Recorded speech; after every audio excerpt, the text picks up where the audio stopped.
1980년대 후반 격동의 시대를 살아가던 대한민국.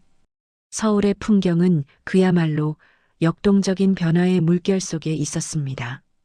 활기 넘치는 캠퍼스에서는 민주화를 열망하는 젊음의 함성이 울려 퍼졌고 미래를 향한 희망과 낭만이 꽃피던 시절이었죠. 그러나 이 밝고 희망찬 모습과는 너무도 대조적으로 서울의 심장부라 불리던 명동의 뒷골목은 어둡고 눅눅한 기운이 감돌았습니다. 그곳에는 탐욕과 절박함, 그리고 비정한 생존의 논리가 숨쉬고 있었죠. 바로 그곳, 낡은 골목의 모퉁이에 한 여인이 서 있었습니다. 그녀의 붉은 빛이 감도는 곱슬머리는 마치 세상의 모든 짐을 짊어진 듯 질끈 묶여 있었고, 그 모습은 22살 여대생 안나의 고단하고 가혹한 삶을 여실히 대변하고 있었습니다. 그녀의 눈빛 속에는 미래에 대한 불안감과 동시에 어떤 강한 의지가 읽혔습니다. 낡은 철문 앞에 선 그녀의 실루엣은 마치 거대한 운명 앞에 선한 인간의 처연한 뒷모습 같았습니다. 안나는 국문과 3학년 학생이었습니다.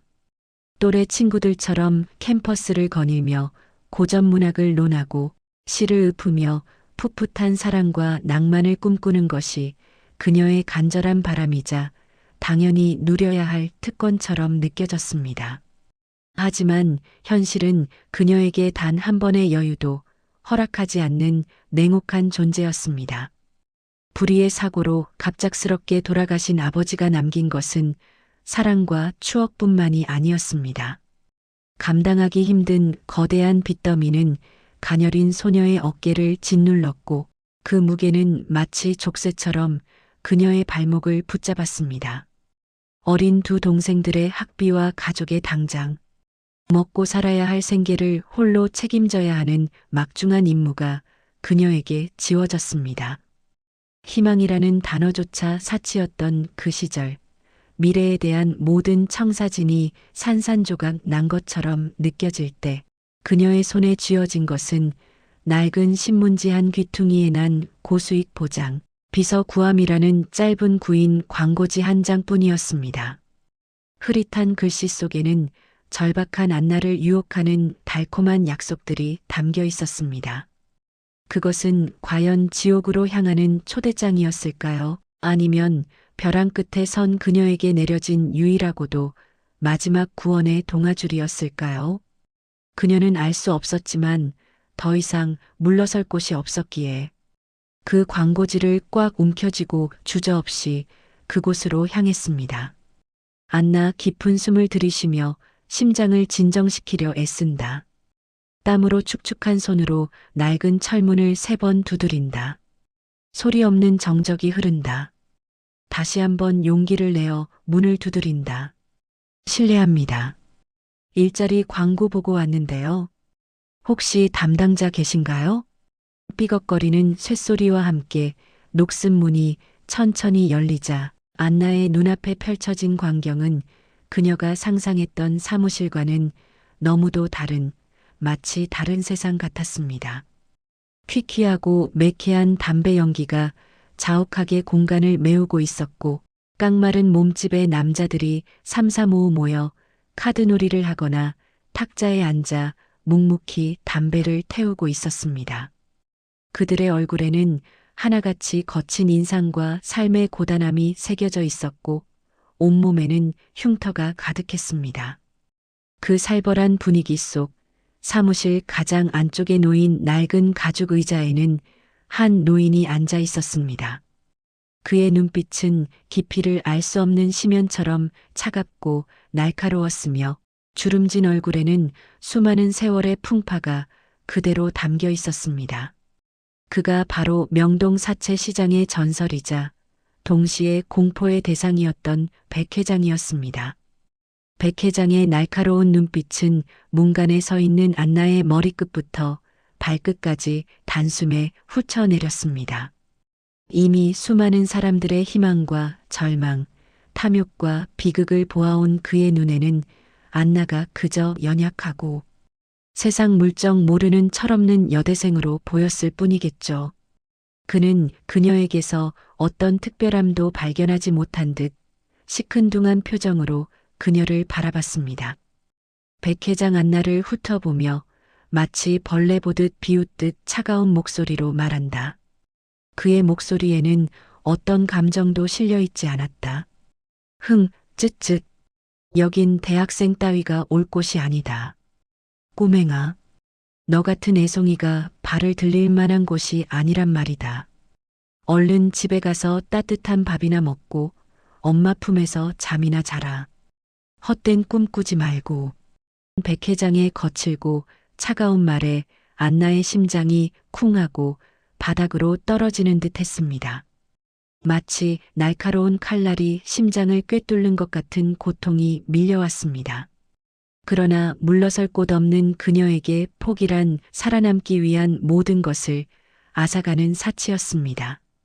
그녀는 온몸의 용기를 끌어모아 심장이 터져버릴 것 같은 두려움 속에서도 당당하게 백 회장을 마주했습니다. 그녀의 눈빛은 흔들리지 않았고 목소리에는 단호함이 실려 있었습니다. 안나 떨리는 목소리를 애써 가다듬으며 마치 자신과의 싸움에서 이기려는 듯 단호하게 말한다. 잠잘 시간이 있으면 돈을 벌어야 합니다. 저는 그럴 여유가 없습니다. 시키는 건 뭐든 하겠습니다. 어떤 일이든 가리지 않고 해내겠습니다. 저는 계산도 빠르고 복잡한 숫자들을 정확하게 처리할 줄 압니다.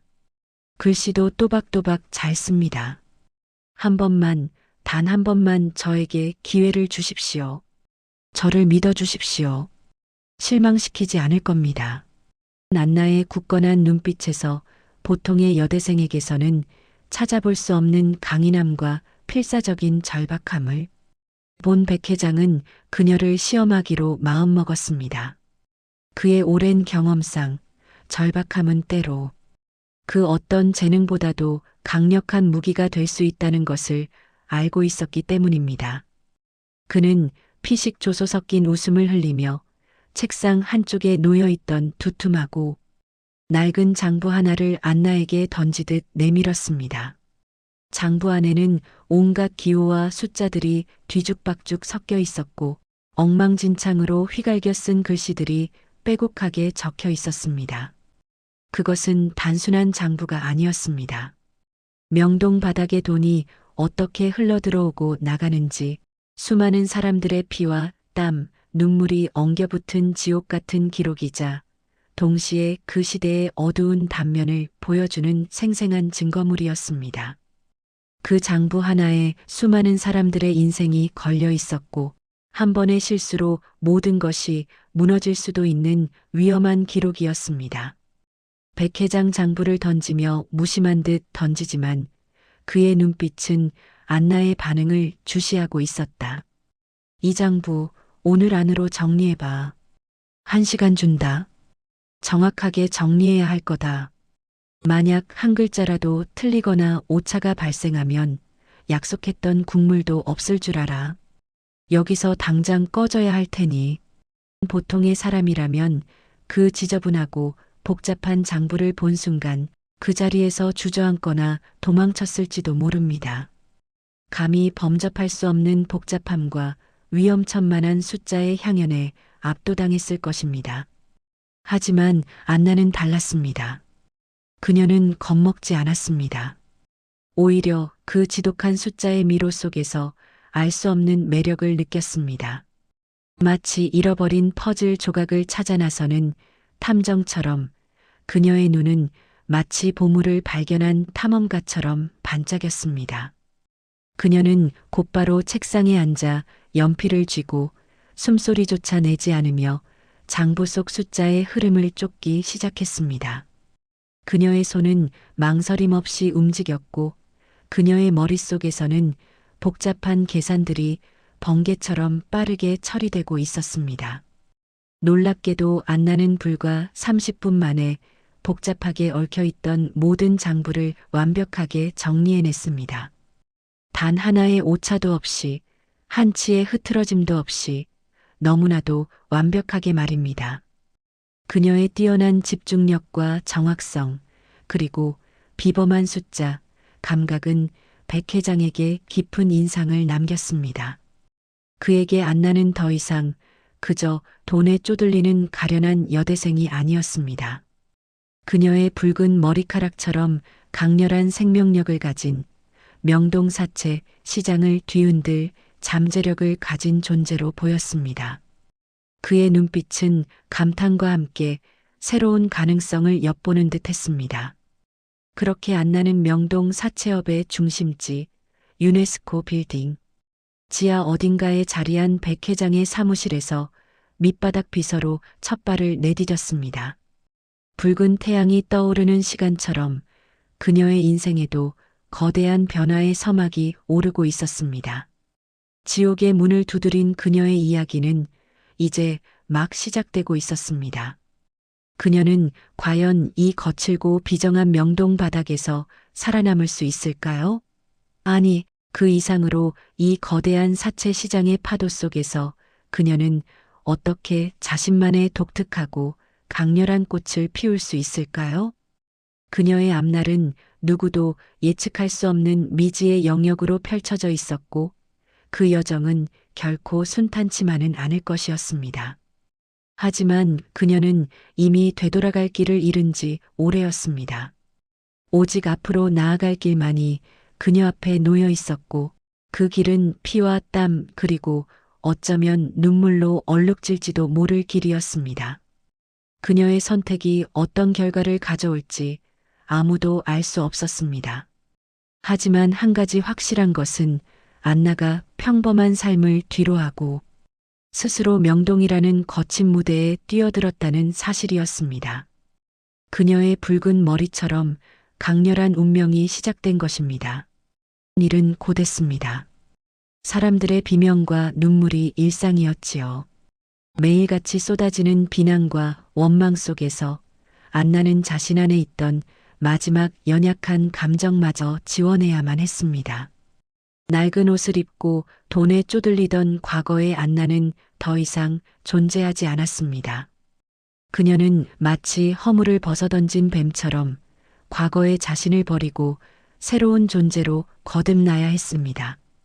거친 세상에서 살아남기 위해 그녀는 철저히 이성적이고 냉철한 사람이 되어야 했습니다. 하지만 그 과정에서 안나는 중요한 사실 하나를 깨달았습니다. 바로 돈은 감정이 없다는 사실입니다. 돈은 그저 숫자일 뿐 누구에게나 공평하게 작용하는 무정한 실체였습니다. 사람들의 감정에 휘둘리다가는 자신마저 나락으로 떨어질 수 있음을 그녀는 뼈저리게 느꼈습니다. 사회의 밑바닥에서 돈 때문에 비참해지고 돈 때문에 모든 것을 잃었던 쓰라린 경험이 그녀를 단단하게 만들었습니다. 감정에 흔들리는 것은 나약함이며 그것이 곧 파멸로 이어진다는 것을 그녀는 본능적으로 깨달았습니다. 그래서 그녀는 울고불고 매달리는 채무자들에게 더 이상 동정심을 보이지 않았습니다. 그들의 눈물에 흔들리지 않았고 애원하는 목소리에 귀 기울이지 않았습니다. 대신 그녀는 철저히 숫자의 논리로 그들을 대했습니다. 돈을 갚지 못하는 채무자들을 향한 그녀의 눈빛은 마치 얼어붙은 호수처럼 차가웠고 목소리에는 어떤 감정의 동요도 찾아볼 수 없었습니다. 마치 정교하게 프로그래밍된 기계처럼 그녀의 모든 행동은 오직 채권 회수라는 목표에만 맞춰져 있었습니다. 그녀는 채무자들의 개인적인 사정이나 불우한 환경 따위에는 일말의 관심도 주지 않았습니다. 오직 그들이 갚아야 할 숫자에만 집중했습니다. 이는 그녀에게 있어 생존을 위한 불가피한 선택이자 자신을 지키기 위한 방어기제였습니다. 감정에 휩쓸리는 순간 그녀는 다시 과거의 나약한 자신으로 돌아갈 것을 두려워했습니다. 그래서 그녀는 감정의 싹을 스스로 잘라내고 냉철한 이성의 칼날만을 날카롭게 세웠습니다. 그녀의 변신은 주변 사람들에게 충격과 두려움을 동시에 안겨주었습니다. 1년 뒤, 안나는 더 이상 낡은 옷을 입지 않는다. 최고급 맞춤 정장 차림이지만 눈빛은 서늘하다. 그녀는 명동의 가장 높은 빌딩의 최상층 사무실에서 거대한 창밖을 바라보고 있다. 그 아래로 수많은 사람과 차량이 개미처럼 움직인다. 그녀는 채무자들의 집을 방문하며 돈을 수거한다. 그녀의 뒤에는 항상 2명의 건장한 경호원이 그림자처럼 따라붙는다. 안나는 냉정했지만 무조건적으로 잔혹하지는 않았습니다. 그녀는 채무자들에게 무작정 돈을 뺏는 대신 그들에게 살아날 구멍을 찾아주기 시작했습니다. 오랫동안 돈놀이판에서 굴러온 백 회장의 조언과 명동 바닥에서 직접 발로 뛰며 쌓은 경험을 바탕으로 안나는 채무자들이 다시 돈을 벌어 빚을 갚을 수 있는 사업 아이템을 분석해주기 시작했습니다. 그녀는 단순한 채권 회수원을 넘어 마치 재정 컨설턴트처럼 행동했습니다. 때로는 시장 조사를 직접 나가서 유행하는 아이템을 찾아내고, 때로는 채무자가 가진 특별한 기술이나 재능을 파악하여 사업 아이디어를 제시했습니다. 심지어는 유통망까지 연결해주거나 새로운 거래처를 물색해주기도 했습니다. 그녀의 목표는 단순히 돈을 회수하는 것을 넘어 채무자들이 스스로 제기할 발판을 마련해주는 것이었습니다. 물론 이 모든 과정은 철저히 회수율을 높이기 위한 계산된 행동이었습니다. 감정보다는 효율을, 동정보다는 결과를 중요시하는 그녀의 방식은 사람들에게 충격으로 다가왔습니다. 처음에는 그녀의 냉담함에 의심의 눈초리를 보냈던 채무자들도 그녀의 기발한 아이디어와 정확한 분석 덕분에 다시 일어서는 모습을 보며 점차 그녀를 신뢰하기 시작했습니다. 안나는 채무자들에게 단순히 빚을 갚으라고 강요하는 대신 그들이 빚을 갚을 수 있는 능력을 키워주는데 집중했습니다. 이는 장기적으로 보았을 때 훨씬 더 높은 회수율을 보장하는 전략이었고, 백 회장 역시 그녀의 탁월한 사업수 안에 감탄을 금치 못했습니다. 그녀는 마치 흙 속에서 진주를 찾아내듯 절망에 빠진 채무자들의 잠재력을 끌어내어 새로운 기회를 만들어 주었습니다. 하지만 이 모든 것은 그녀의 지독한 성공 욕구와 철저한 계산에서 비롯된 것이었지 결코 인간적인 연민에서 나온 것이 아니었습니다. 그녀의 마음속에는 오직 성공과 복수에 대한 불타는 열망만이 가득했습니다. 안나가 한 채무자의 허름한 공장을 찾아간다. 공장 안은 먼지로 가득하고 낡은 기계들이 멈춰 서 있다. 채무자 박 씨는 망연자실한 표정으로 앉아 있다. 안나는 날카로운 눈빛으로 공장 내부를 둘러본다. 박 씨 낡은 작업복 차림으로 안나의 바짓가랑이를 붙잡으며 애원하듯, 안 비서님, 제발 한 달만 더 주세요. 지금 당장 돈이 없어서 애들이 굶게 생겼습니다. 공장도 멈추고 더 이상 뭘 어떻게 해야 할지 모르겠습니다. 제발요, 한 번만 더 기회를 주십시오. 이대로는 정말 죽을 수밖에 없습니다. 안나 차가운 시선으로 박 씨를 내려다보며 단호한 목소리로, 박 사장님, 지금 이렇게 앉아서 올 시간에 남대문 시장에 나가서 이 샘플 돌리세요. 손에 들고 있던 작은 샘플 상자를 내밀며 그 안에는 정교하게 만들어진 가죽 소품들이 들어있다. 사장님은 손재주가 좋으시지 않습니까? 이 가죽 공예 기술 그냥 썩혀둘 겁니까? 제가 알아본 바로는 요즘 젊은 세대들이 이런 수공예 제품에 열광합니다. 특히 유니크한 디자인의 핸드메이드 소품은 없어서 못 팔 지경입니다. 사장님 기술이면 이 샘플들 금방 주문 들어옵니다. 제가 보름 더 드릴 테니 그때까지 수익금 절반 먼저 가져오세요. 안 그러면 저도 방법 없습니다. 이대로 앉아서 한숨만 쉬고 있으면 아무것도 변하지 않습니다. 일어서서 움직이세요. 저는 사장님의 기술을 믿습니다. 박 씨 눈물을 닦으며 희미한 희망을 발견한 듯 더듬거린다. 정말. 정말 그래도 됩니까? 제가 이걸 팔면 빚을 갚을 수 있단 말입니까? 다시 일어설 수 있단 말입니까? 그동안은 어디에 내놓아도 빛을 보지 못했던 제 기술이 이렇게 쓰일 줄은 꿈에도 몰랐습니다. 안비서님, 감사합니다. 안나 감정 없는 목소리로 단호하게 말을 끊으며 제 돈 아닙니다. 회장님 돈이에요. 개인적인 감사 인사는 저에게 할 필요 없습니다. 오직 약속을 지키세요. 보름 후에 제가 다시 올 겁니다. 그때까지 이 샘플들로 충분한 수익을 내지 못하거나 약속된 수익금 절반을 가져오지 못하면 다음엔 제가 아니라 덩치들이 올 겁니다. 그때는 제가 사장님을 도울 방법이 없습니다. 선택은 사장님 몫입니다. 다시 일어설지 아니면 이대로 주저앉을지 결정은 사장님이 하십시오. 저는 사장님이 성공적으로 재기하여 빚을 모두 갚으실 것이라고 믿습니다. 하지만 제 믿음을 저버리는 순간 모든 책임은 사장님에게 있습니다. 명심하십시오. 나레이션 안나의 방식은 독특했습니다. 그녀는 채무자들의 사정을 철저히 파악하고 그들이 가진 잠재력을 꿰뚫어 보았습니다. 그리고 그 잠재력을 현실로 만들 수 있는 구체적인 방안을 제시했습니다.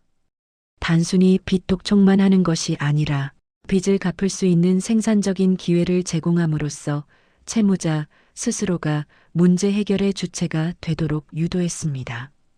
처음에는 그녀의 차갑고 비정한 태도에 반발하던 채무자들도 그녀의 기발한 아이디어와 정확한 분석 덕분에 다시 일어설 수 있게 되자 그녀를 명동의 안 선생이라 부르며 따르기 시작했습니다. 명동의 안 선생이라는 별명은 단순한 호칭을 넘어 그녀의 남다른 능력과 해결사로서의 면모를 상징했습니다. 그녀의 손을 거쳐간 채무자들은 놀랍도록 빠른 속도로 제기했고 이는 명동 바닥에서 전설처럼 회자되었습니다. 회수율은 100%에 달했고 심지어 안나 덕분에 제기한 채무자들이 그녀의 든든한 조력자가 되어주기도 했습니다. 그들은 안나가 어떤 위험에 처하든 기꺼이 그녀의 편에 서서 힘을 보탰습니다. 이 소문은 명동 바닥을 넘어 금융계 전반에 빠르게 퍼져나갔고 백 회장은 더 이상 자신의 오른팔이 아닌 자신의 후계자로 안나를 낙점했습니다. 명동의 꽃이라 불리던 그녀는 이제 명동의 여왕으로 군림할 날만을 기다리고 있었습니다. 그녀의 앞날은 탄탄대로처럼 보였습니다. 그 누구도 그녀의 앞길을 막을 수 없을 것만 같았습니다. 명동의 차가운 빌딩 숲에서 그녀는 마치 거대한 제국을 건설하는 여왕처럼 우뚝 서 있었습니다. 하지만 위기는 항상 예상치 못한 곳에서 찾아오는 법이지요. 안나를 기다리고 있는 것은 과연 무엇이었을까요? 그녀의 빛나는 성공 뒤편에는 어떤 그림자가 드리워져 있었을까요? 그녀가 쌓아 올린 성공의 탑이 무너질 수도 있다는 불길한 예감이 명동의 차가운 밤 공기 속에 스며들기 시작했습니다. 그녀가 잊고 있던 과거의 인연이 다시 그녀의 발목을 잡으려 하는 걸까요? 혹은 그녀를 시기하고 질투하는 자들의 음모가 그녀를 향해 다가오고 있는 걸까요? 명동의 권력을 향한 치열한 암투 속에서 안나는 또 어떤 시련과 맞서 싸워야 할까요? 그녀의 내면 깊숙이 자리 잡은 인간적인 감정의 씨앗은 과연 완전히 메말라 버린 것일까요? 아니면 예상치 못한 순간에 다시 싹을 틔울 준비를 하고 있는 걸까요? 이 모든 질문들이 명동의 밤하늘 아래 조용히 떠오르고 있었습니다. 백 회장이 갑작스러운 심장마비로 쓰러지는 순간 모든 것이 무너져 내리는 듯 했습니다. 병원 복도에 울려 퍼지던 긴급한 발소리들은 안나의 심장을 더욱 죄어왔죠. 그녀의 눈앞에는 온통 핏빛만이 가득했습니다. 하지만 그 피는 단순히 병원의 붉은 불빛만이 아니었죠. 그것은 과거 백 회장이 쌓아 올린 제국의 핏빛 역사가 이제 자신에게 칼날이 되어 돌아올 것임을 알리는 불길한 전조였습니다. 안나는 병원 침대에 힘없이 누워있는 백 회장의 얼굴을 물끄러미 바라보았습니다. 한때는 철옹성 같았던 그의 제국이 이제는 모래성처럼 허무하게 무너져 내리는 광경이 그녀의 눈앞에서 펼쳐지고 있었습니다. 그녀의 가슴 속에는 회한과 분노, 그리고 알 수 없는 불안감이 뒤섞여 소용돌이쳤습니다. 자신이 그토록 헌신했던 왕국의 몰락을 그저 지켜만 봐야 하는 무력감은 그녀를 더욱 괴롭게 했습니다. 백 회장의 오른팔이었던 조. 상무가 백 회장이 쓰러진 틈을 타 오랫동안 숨겨왔던 발톱을 잔인하게 드러냈습니다. 그는 과거 백 회장에게 충성을 맹세했던 수많은 임원들과 간부들을 자신의 편으로 포섭하며 치밀하게 반란을 준비해왔던 것입니다. 회사의 모든 핵심 기밀이 담긴 장부들과 주요 계약 서류들이 그의 손에 넘어가자 안나는 순식간에 공금, 횡령이라는 말도 안 되는 조작된 누명을 쓰게 되었습니다. 조 상무는 안나를 회사에서 완전히 제거하기 위해 모든 수단과 방법을 가리지 않았습니다.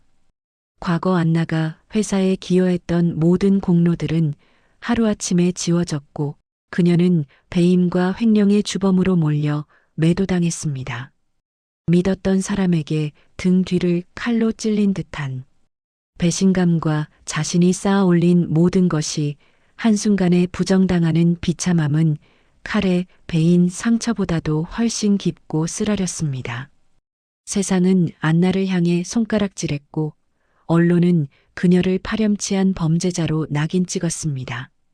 한때 존경받던 커리어 우먼이었던 안나는 모든 것을 잃은 채 바닥으로 내팽개쳐졌습니다. 그녀가 애써 일궈왔던 명예와 사회적 지위는 한순간에 모래처럼 부서져 내렸습니다. 하루아침에 안나는 차가운 거리로 내몰린 법의 심판을 피하기 위해 쫓기는 신세가 되었습니다. 명동 거리의 찬바람이 그녀의 온몸을 파고들었습니다. 뼛속까지 시려오는 추위만큼이나 마음은 더욱 시렸습니다. 하지만 그녀는 이대로 무너지지 않았습니다. 오히려 그 차가움 속에서 뜨거운 결심을 다졌습니다. 그녀는 무릎을 꿇고 주저앉는 대신 굳건히 일어서서 차갑게 빛나는 눈빛으로 하늘을 응시했습니다. 다시는 남의 돈으로 장난치지 않겠다고, 다시는 그 어떤 누구에게도 휘둘리지 않고 스스로의 운명을 개척해 나가겠다고, 그리고 이제는 자신이 이 거대한 돈의 주인이 되어 세상을 지배하겠다고 말입니다. 그녀의 다짐은 밤하늘의 별처럼 차갑고도 강렬하게 빛났습니다. 안나 거울 속 자신을 보며 가위를 든다. 망설임 없이 길었던 머리카락을 싹둑 잘라낸다. 잘려나간 머리카락들은 그녀의 과거와 미련을 상징하는 듯 바닥에 흩어진다. 짧아진 머리카락 사이로 날카롭고 강렬한 눈빛이 번뜩인다. 그녀의 입가에는 냉철한 미소가 번진다. 이제부터는 내 식대로 한다. 남의 눈치 보지 않고 남의 방식에 얽매이지 않겠어. 이 명동의 돈, 이 대한민국 경제를 움직이는 모든 돈을 전부 내 발밑에 두고 내가 원하는 대로 움직이게 할 거야. 과거의 나는 오늘부로 죽었다. 배신과 좌절 속에서 완전히 새로운 내가 다시 태어났다. 이제 새로운 내가, 더 강하고 냉철한 내가 이 거친 세상의 주인이 될 거야. 그 누구도 나를 막을 수 없어. 나는 반드시 다시 일어설 것이다. 내 이름 세 글자를 이 세상에 다시 각인시킬 것이다. 나의 복수는 이제부터 시작이다. 안나는 과거 자신이 어려움에 처했을 때 작은 도움이나마 손을 내밀었던 채무자들을 찾아갔습니다. 그들은 안나의 진심 어린 도움 덕분에 절망의 나락에서 벗어나 이제는 어엿한 소규모 공장주와 성공적인 상인들이 되어 있었습니다. 어떤 이는 섬유 공장을 운영하며 수출에 기여하고 있었고, 어떤 이는 명동에서 큰 상점을 운영하며 탄탄한 입지를 다지고 있었습니다. 안나는 그들의 눈을 깊이 바라보며 자신의 새로운 비전과 계획을 진심을 담아 설명했습니다.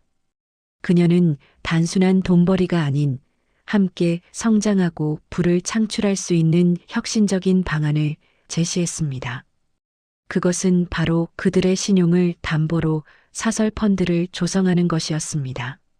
법의 테두리 안에서 하지만 기존 금융권과는 다른 유연하고 공격적인 투자 방식을 추구하는 사설 펀드.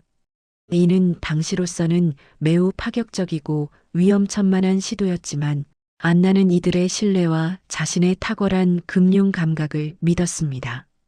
1980년대 후반 대한민국 경제는 삼저호황이라는 전례 없는 황금기를 맞이하고 있었습니다. 저유가 저달러, 저금리라는 삼박자가 완벽하게 맞아떨어지며 국내 기업들의 수출은 폭발적으로 증가했고, 특히 중화학공업을 중심으로 한 건설 경기가 전국적으로 활성화되고 있었습니다. 서산 간척 사업과 같은 초대형 국가 프로젝트들이 연이어 진행되며 국가 경제의 강력한 성장 동력이 되었죠. 동시에 주식시장은 정부의 적극적인 증시 부양 정책에 힘입어 전례 없는 과열 양상을 보였습니다.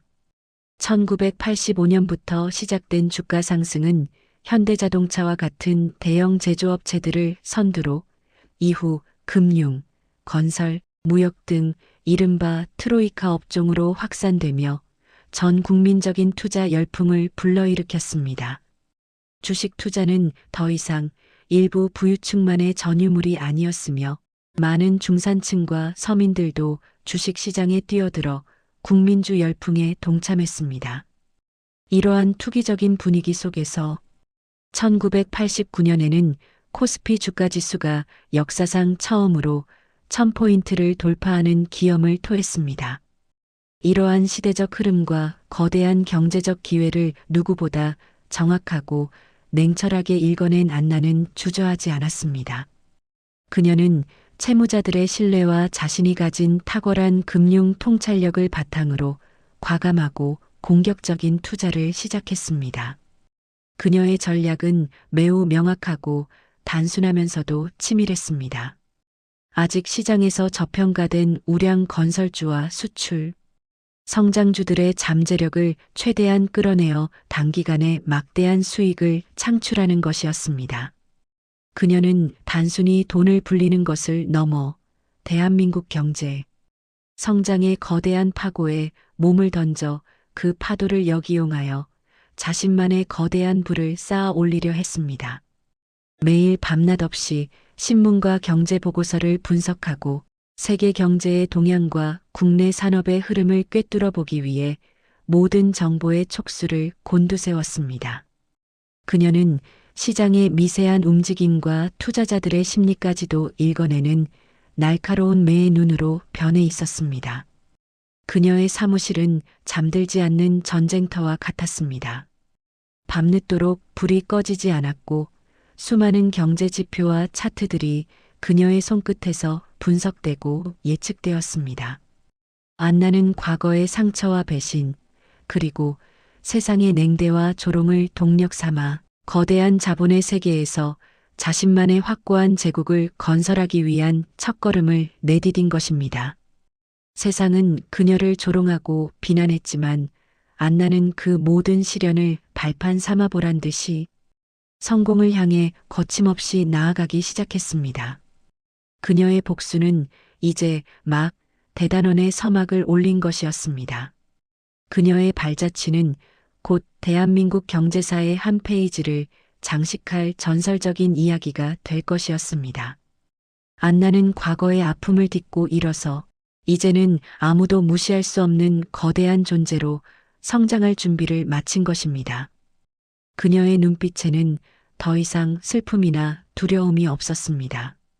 오직 성공에 대한 강렬한 열망과 확고한 신념만이 가득했습니다. 그녀는 이제 더 이상 누군가의 비서나 오른팔이 아니었습니다. 그녀는 스스로의 힘으로 운명을 개척하고 세상을 뒤흔들 새로운 시대의 주역이 될 것이었습니다. 안나의 이야기는 단순한 복수극이 아니었습니다. 그것은 한 개인이 거대한 자본주의 시스템 속에서 자신의 존재를 증명하고 정의를 실현하며 궁극적으로는 자신만의 가치를 찾아가는 장대한 서사시가 될 것이었습니다. 그녀의 각성은 단순한 개인의 변화를 넘어 당시 대한민국 사회에 만연했던 물질 만능주의와 권력의 부조리에 대한 통렬한 비판이자 진정한 인간적 가치를 찾아가는 여정의 시작이었습니다. 안나는 과거의 모든 속박으로부터 완전히 자유로워져 이제는 거침없이 자신만의 길을 걸어갈 준비가 되어 있었습니다. 그녀의 이야기는 이제부터 시작될 것입니다. 1990년대 중반 대한민국의 경제는 폭풍전야와 같았습니다. 결국 대한민국은 IMF의 구제금융을 신청하기에 이르렀습니다. 이 모든 혼돈 속에서 안나의 해안과 결단력은 더욱 빛을 발했습니다. 그녀의 눈은 이미 저 멀리 거대한 변화의 물결을 읽어내고 있었고 그 누구보다 먼저 다가올 위기를 준비하고 있었습니다.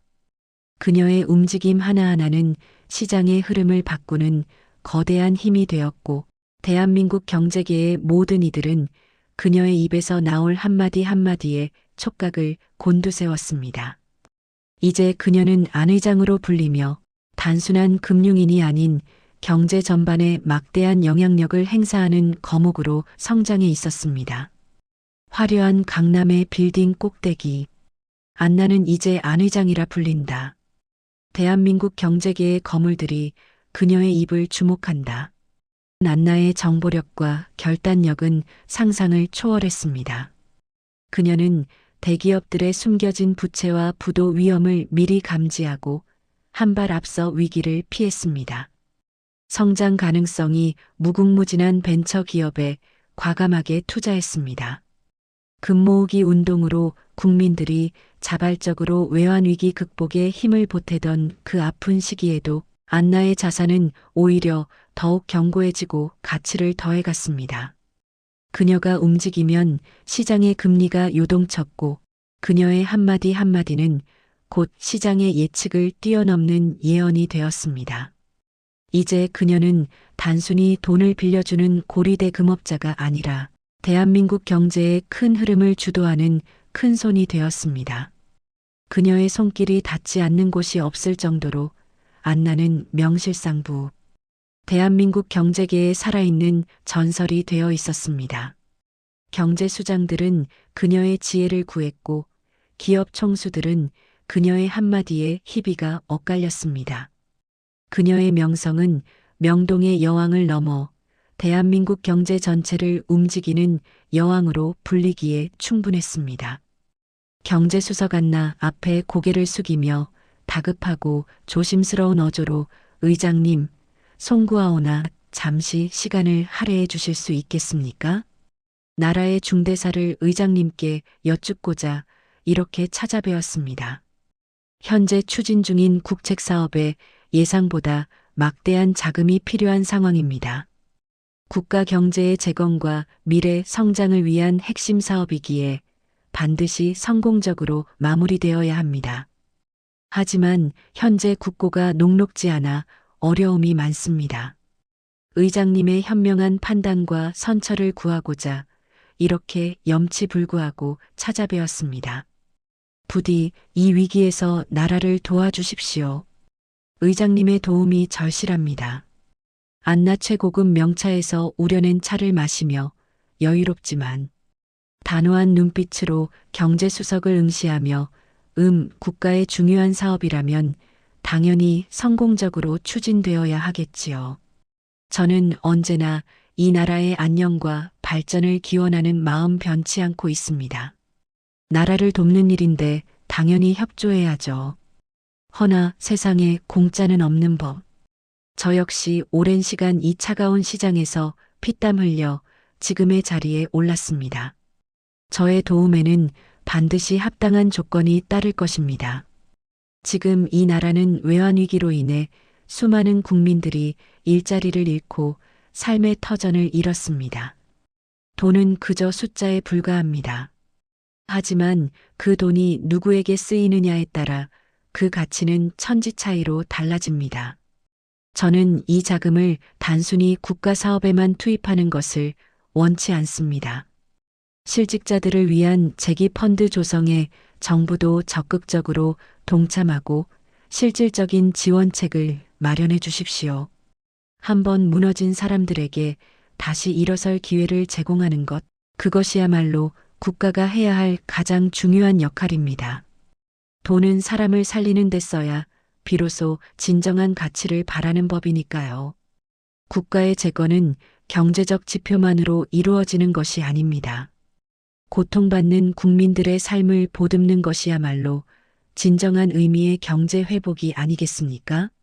저의 자금은 단순히 대규모 인프라나 산업 구조 조정을 넘어 국민 개개인의 삶에 온기를 불어넣는 마중물이 되기를 바랍니다. 이것이 제가 거는 유일한 조건입니다. 이 조건이 충족되지 않는다면 저 또한 이 사업에 선뜻 나설 수 없을 것입니다. 부디 현명한 결정을 내려주시길 바랍니다. 경제수석 안나의 단호하면서도 심오한 제안에 놀라움과 감탄이 뒤섞인 표정으로 의장님의 깊은 뜻을 미처 헤아리지 못했습니다. 실직자 재기 펀드라니 실로 국난 극복과 미래를 위한 해안이십니다. 의장님의 조건은 저희 정부가 간과하고 있던 매우 중요한 부분입니다. 당장 정부 내 논의를 거쳐 의장님의 고귀한 뜻을 반영하도록 최선을 다하겠습니다. 의장님의 자금 투입이 국가 재건에 큰 힘이 될 것이며 동시에 국민들의 삶에 희망을 불어넣는 중요한 전환점이 될 것임을 확신합니다. 진심으로 감사드립니다, 의장님. 나레이션 경제수석은 안나의 제안에 깊이 공감하며 허리를 숙였다. 그녀의 통찰력은 단순히 돈을 움직이는 것을 넘어 사회 전체의 균형과 인간의 존엄성까지 아우르고 있었다. 안나는 자신의 과거를 잊지 않았다. 명동의 작은 골목에서 모든 것을 잃고 절망에 빠졌던 소녀, 삶의 벼랑 끝에서 겨우 한 줄기 빛을 찾아 헤매던 어린 안나의 모습이 지금도 그녀의 가슴 속에 생생하게 살아 숨쉬고 있었다. 그래서 그녀는 자신과 같은 처지에 놓였던 이들을 결코 외면할 수 없었다. 그녀는 과거의 자신처럼 절망에 빠진 청년들을 위해 사비를 털어 거대한 장학재단을 세웠다. 단순히 학자금을 지원하는 것을 넘어 꿈을 잃지 않도록 멘토링 프로그램과 스타트업 지원 사업도 함께 추진했다. 그녀의 장학재단을 통해 수많은 젊은이들이 다시 학업에 전념하고 새로운 도전을 시작할 수 있었다. 그녀의 붉은 머리는 이제 세월의 흔적을 고스란히 담은 노년의 백발로 변했지만 그 눈빛만은 여전히 타오르는 불꽃처럼 강렬했고 그 기계는 젊은 시절보다 더욱 확고해 보였다. 명동의 작은 골목에서 시작된 한 소녀의 투쟁은 고리대 금업자라는 비난과 조롱 속에서도 굴하지 않고 꿋꿋하게 자신의 길을 개척해 나갔던 그녀의 삶은 마침내 대한민국 경제사의 한 페이지를 장식하는 전설이 되었다. 그녀의 이야기는 이제 단순히 한 개인의 성공담을 넘어 불굴의 의지와 탁월한 해안으로 위기를 극복하고 사회에 긍정적인 영향력을 미친 위대한 서사로 기억될 것이다. 그녀가 걷는 길은 언제나 새로운 길이었고 그 길 위에서 그녀는 수많은 사람들에게 희망과 영감을 주었다. 그녀의 이름 앞에는 언제나 경제계의 큰손, 명동의 여왕이라는 수식어가 따라붙었지만 그녀 스스로는 언제나 자신을 길 위의 사람이라고 겸손하게 칭했다. 삶의 모든 순간이 배움의 연속이었고 모든 사람들과의 만남이 성장의 기회였다고 믿는 그녀의 철학이 그대로 투영된 말이었다.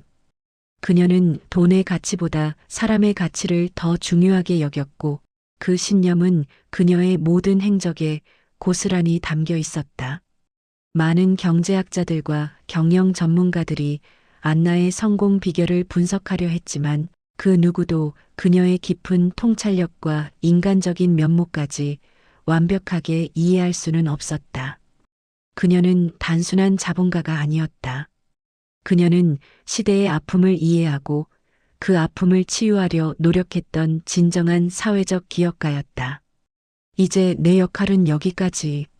남은 삶은 너희들의 시간이다. 찬란하게 빛나기를.